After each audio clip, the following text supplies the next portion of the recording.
Hello there everybody and welcome back to Movie Squirm. Today I'm going to be doing my recent horror watches. I like to do these every time I watch 10 horror related things, whether it be TV shows, documentaries, movies, whatever. However, all of these I'm going to talk about today are movies, and the title can be slightly misleading there because sometimes I like to throw thrillers and stuff in there, or movies with just horror elements in that aren't full horror, but it gives me a chance to talk about them types of things.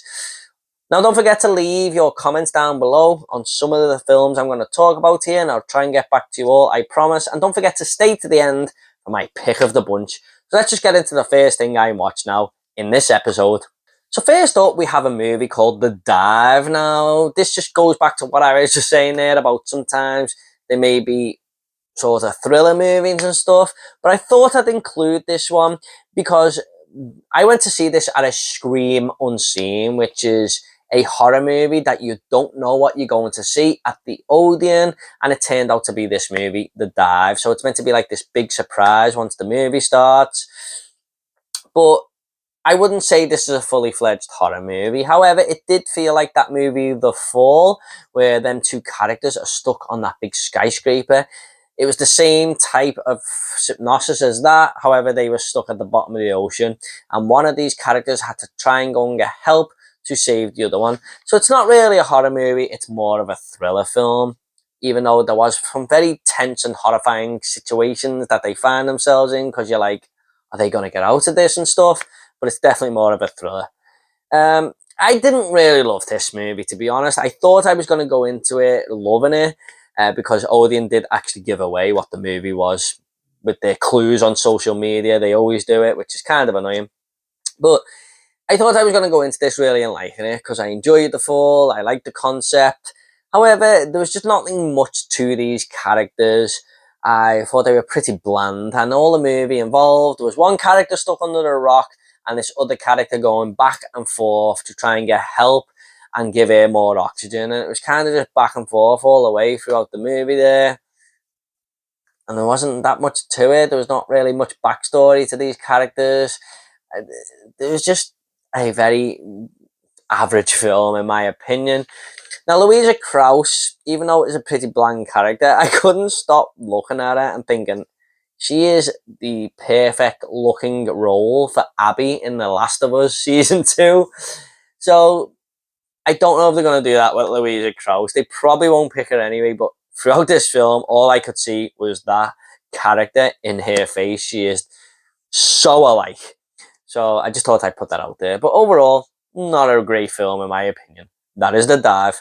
Next up, we have Brandon Cronenberg's Infinity Pool. Now, I didn't really get to go and see this at the cinema because my cinema times were like 9:30 at night and stuff. And the movie probably wouldn't start till 10 after the trailers, and I'd be there till like 12 at night, and I work at 6 a.m. Well, I get up for work at 6 a.m. So I just missed the boat at the cinema with this one. They only had one show in a day as well for about a week. And that was unfortunate because I was really looking forward to this movie, mainly because it's got Mia Goth in there. And this was an absolutely fantastic film. One of my favourite movies of 2023. Definitely one of my favourite horror movies of 2023. And it's really pushed me to want to check out Brandon Cronenberg's other work now. I know he's made a movie called Possessor, and there's another one he made, I don't know if it's in like 2012, I can't remember the name of it, but it got such a good concept when I read about it on Letterboxd. But I love his visual style here, the way he points the camera, the way he films locations, the close-up shots he does and stuff. And this is basically a movie about Alexander Skarsgård's character and his, I can't remember if it's his wife or his fiance or his girlfriend or whatever, but they go on holiday to this beautiful location, and they meet up with Mia Goth and her husband, and they go and spend the night together drinking and stuff and having a good time. And something bad happens regarding Alexander Skarsgård, like this big accident happens, and he gets in a lot of trouble with the police department over there. And let's just say things go in a crazy direction from that moment on. I can't say too much more about it without giving the story away, but I couldn't quite believe what I was seeing. I thought this was such an awesome and cool concept. I loved the direction it took, and I was hooked. from minute start to minute end. I absolutely love this film, and I know it's not going to be for everyone, but it sure as shit was for me. So that is Infinity Pool. Oh, by the way, can we just let Mia Goth star in as many movies as possible? She is an absolute superstar. I love her. She's probably my favourite actress working right now, and she's awesome in this film as well. Next up, we have a Netflix original called Killer Book Club, and I'm always going to watch a slasher movie that involves a killer clown. And just going by the posted image on Netflix there, I thought, yeah, I'm pressing play on this one. And this is a Spanish movie about a bunch of book club members who play a prank on a teacher who's wronged one of them. And he really did wrong her in the movie. I won't get too much into it, but he's not a very nice guy. And once they play this prank, it all goes wrong, and this teacher ends up being killed by accident. And someone in the book club knows that they did it and is starting to taunt them on the WhatsApp group. And people start dying. And as each person dies, this killer will write a chapter of the story, like he's writing a new book. And I thought that was a really cool concept. And the movie pokes fun at horror in general. It says, horror's fresh out of ideas. It's terrible now. These movies that get made just copy other horror movies. And that's exactly what this film did. It copies a lot from Scream. It copies a lot from I Know What You Did Last Summer. But I think the movie knew that. However, it was very brave to do that because it does borrow, but also bring a new approach with the killer, using chapters and stuff to write the story as he kills people. I don't think I've seen that before in a horror movie. So it was a very, very brave concept. However, the killer clown costume just looked terrible. It was one of the worst looking killer costumes I've seen in a movie. The characters weren't all that great. They were very bland, and some of them were really unlikable. But it was an okay movie. It was a fine slasher film. I had a bit of fun with it. Some cool little kills here and there, but it's just nothing special. So that is Killer Book Club. Next up, I watched Behind the Mask, The Rise of Leslie Vernon. Now, a lot of people on social media told me about this movie and how great the concept was. This is a mockumentary film about this serial killer who wants to be the next big famous serial killer, and this all takes place in a world where Michael Myers, Jason Voorhees, and Freddy Krueger all exist, or all coexist. And there's even moments at the start of the movie where this documentary maker who's going to film Leslie Vernon, beforehand she's going to Elm Street and asking the neighbours about how Elm Street is and stuff, and the neighbours are just like not too happy, don't want to speak to him and stuff. So I thought that was pretty cool. And this Leslie Vernon character wants to get up there with Michael and Jason and Freddy and stuff. And she's going around just filming him a day in his life, basically. And he meets up with other serial killers who've done it in the past and stuff like that. And it sounds pretty cool, but I just couldn't get on board with this movie at all. I didn't really like the guy who played Leslie Vernon. I really thought the whole mockumentary thing, I couldn't get on board with it. Like, there's not a serial killer in the world who's going to let a documentary crew film him. They want to really remain they want to remain unidentified. They don't want anyone knowing who they are. And the movie just took that and flipped it on its head, and it just totally did not work for me. I liked the little clever spin on things about the final girl and stuff in the movie. Overall, I thought this was a bit of a letdown, unfortunately, and I may return to it one day, but not in any time soon. Just something I thought I was going to love, and I didn't. So that is The Rise of Leslie Vernon. Next up, I watched Annabelle Comes Home. I was trying to catch up on the Conjuring universe before The Nun 2 came out, and there's another couple of Conjuring movies in here. However, The Nun 2 is not in this episode because I watched these 10 movies before seeing The Nun 2, but if you do want to see The Nun 2 review, I'll leave it down below in the description. But Annabelle Comes Home was the third Annabelle movie I had to watch. I'd seen the other two a couple of months ago. And again, I'm not a massive fan of this Conjuring universe. I think 1 and 2 are great. The Nun 2 wasn't bad either. But everything else just feels very, very generic to me and relies too heavily on jump scares. Just like there's a demon in the house and these characters are walking around hallways and stuff. and you just know it's going to jump out any moment. And this was just more of that. I don't think this Annabelle doll is anything special. This one was it had a little bit more fun with the characters in this one. Like it centers around these two babysitters who are babysitting Ed and Lorraine Warren's daughter, who is the girl from Ghostbusters Afterlife, McKenna Grace, I believe her name is, who is a brilliant young actress, by the way. And these two girls are fun characters to be around, and one of them is so intrigued about going into this little room that they have where Annabelle is stored and all these other horror items, antiques that they've collected over the years. And of course she goes in, lets Annabelle out, and some spirits release into the house. So it's just more of the same. I didn't love it. It was a very average film. It's okay, it's watchable. However, it does contain the cringiest scene in all of the Conjuring universe, where that guy is on the guitar trying to woo one of the babysitters in the movie, and I was just cringing so hard for that guy. What are you doing, my friend? Annabelle comes home. It was okay. So, glad to have finally seen it and started my catch up on the Conjuring universe. Next up, we have a 2023 fan-made film called Dylan's New Nightmare, and I have fully reviewed this one as well, so I'll leave it in the link down below with the Nun 2 review. But this was something that I only found out about a couple of months ago. I know it's been in production for so long, but I only found out that it was coming out not long ago, to be honest. And I thought, you know what, I love New Nightmare. It's one of my favourite Freddy movies. Probably in my top 3 Freddy films. So a sequel to that might just work for me. And I decided to check it out. And Cecil Laird, I believe his name is, the director of this movie, has really got some talent. I feel he's showcased a lot here in this 25-minute runtime. He doesn't overuse the camera angles and stuff, but he just shows what he can do here and there. I thought he was done really well behind the camera. Dave McRae, who plays Freddy, was fucking awesome. I loved his portrayal of Freddy here.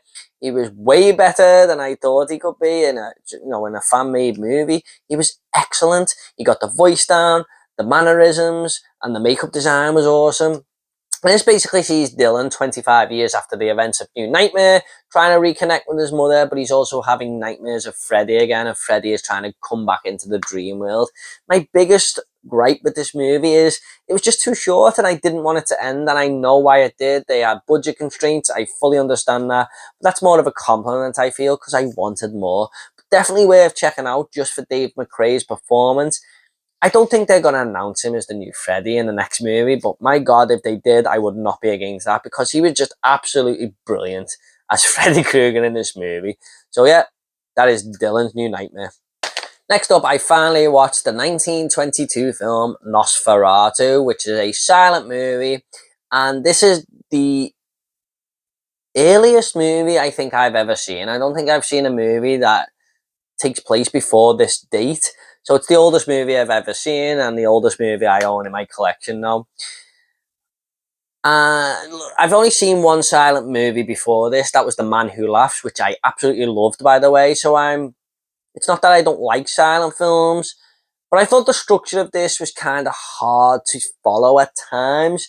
Maybe on rewatch I'll fully get it, and I'm planning on doing that before the new Robert Eggers movie comes out, and I'll review this one on the channel. But there was still a lot to like here. I love the design of Count Orlok, played by Max Schreck, who is basically preying on his estate agent's wife. I think he's trying to trick his estate agent to get to his wife and stuff, and he brings like this horror to the town, basically. It's a very, very simple concept, but I just wish it was put on screen a little bit better there, storytelling wise. But overall, I'm glad to have finally seen it. There isn't much more to say about this one. It's just the standard story, basically, of, I don't know, is it meant to be like Dracula coming over on the ship or something? Because a lot of this takes place on a ship as well, and that moment where he rises up from the coffin is still to this day an iconic horror movie moment. So I thought that was awesome. So yeah, it was fine. But I'm definitely going to have to rewatch this one. Towards the end, I was really, really tired, so it's definitely due a rewatch. But I'm glad to have finally seen it now. So that is Nosferatu. Next up, we have The Nun. Yes, another Conjuring Universe movie, because the second one was coming out. Now, this movie started off really well. The first half an hour, I was like, oh, they've got a good little story going here. This nun's going to investigate this nun's death. And it all takes place at this abbey. The visual look of the movie was fantastic. I love how everything looked in this film. The cinematography was awesome. It looked how a horror movie should look, basically. Teresa Farmiga was great in the role, even though I was kind of confused, because I was thinking, is this meant to be Vera Farmiga's character? Because it takes place when she should be this age and she looks exactly like her. But of course it's not. But yeah, the movie started off well. Valak is a great looking demon, probably one of the best looking demons, if not the best, in the Conjuring universe. Definitely one of the creepiest. And there was a lot they could have done there. However, this movie just follows the path that a lot of these films do and goes down the generic route of relying on jump scares. But this one was such a dull story. It all takes place in the one location, which doesn't help it. I'm not saying movies that take place in the one location are bad, because there's so many awesome ones.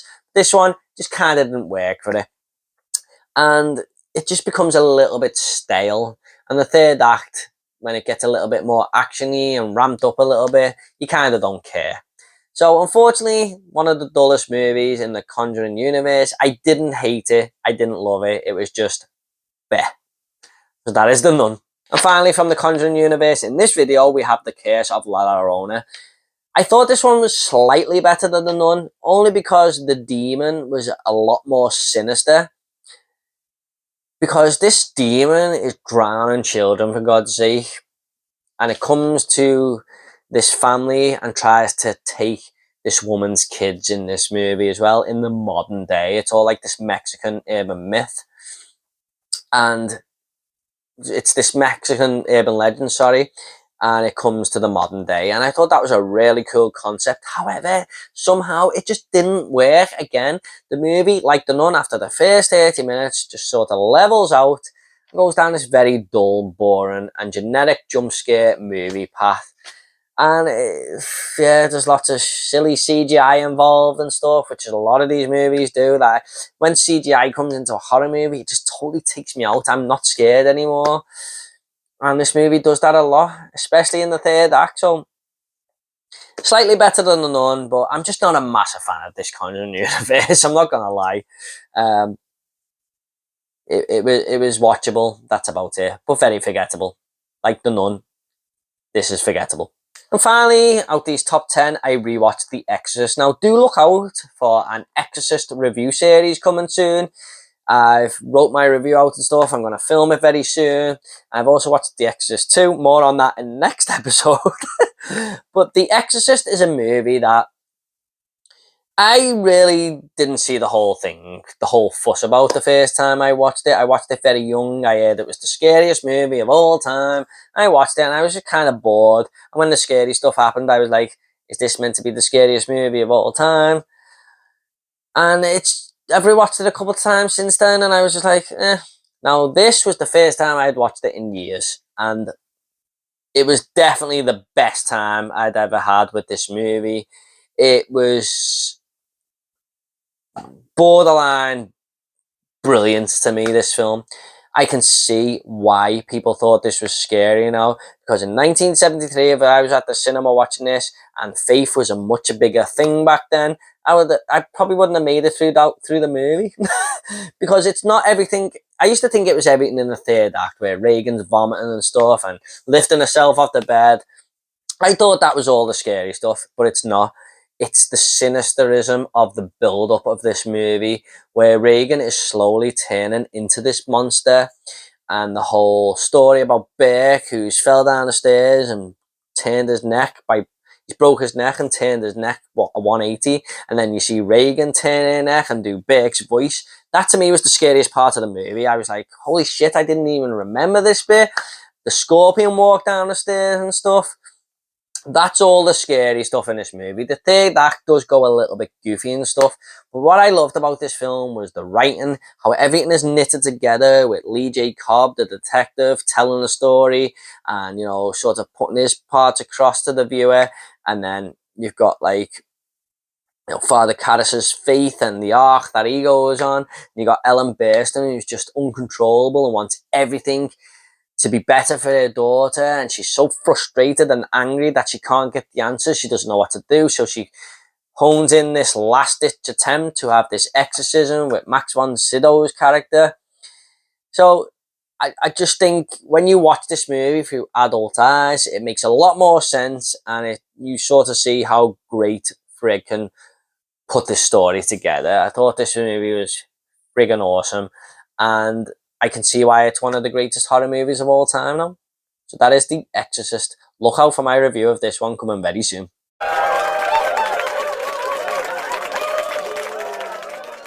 Okay guys, time for my pick of the bunch. Now it is a toss-up between Infinity Pool and The Exorcist, as you can imagine with my enthusiasm going by these films. But I am actually going to go with Infinity Pool because I was just fully hooked from start to finish with this movie. It was something fresh, unique, I hadn't seen before, and I absolutely loved Mia Goth in this film. So definitely worth checking out, whether you love it or hate it. Find out for yourself because it's something you probably haven't seen before. I loved this movie and it's one of my favourite horrors of 2023. Hey guys, hope you all enjoyed this video. If you want more episodes of me talking about random horror movies, I promise not all of them contain the Conjuring universe. Sorry if there were so many entries there of that. They will be in the description down below. What did you think of these films? Don't forget to give this video a like and subscribe if horror is your sort of thing. Thanks so much everyone. Take care and I'll see you on the next video.